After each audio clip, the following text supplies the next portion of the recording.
واخيرا جه الوقت اللي اعرف اتبقى قدمني الوقت. كده كده يا عمر يا اخويا، انا هعيش اكتر منك بكتير وهتشوف.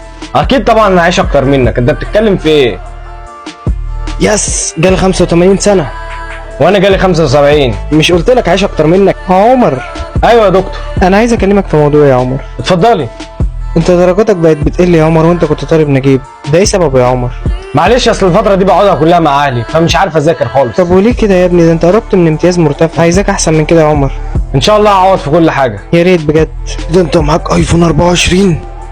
اه معايا، لو عايز اتفضلوا. يا عم بلاش عزومه المراكبيه دي عشان ما صدقش. لا انا بتكلم بجد والله، انت كده كده هتحتاجه اكتر مني، انا ما بقتش عايزه خلاص. اتفضلوا خدوا. ده انا مش مصدق نفسي بجد ان في ناس كده، انا فرحان قوي بجد. لا العفو على ايه؟ مور، النهارده حفله عيد ميلادي وعايزك بقى تحضر. معلش سامحني انا مش هقدر اجي النهارده.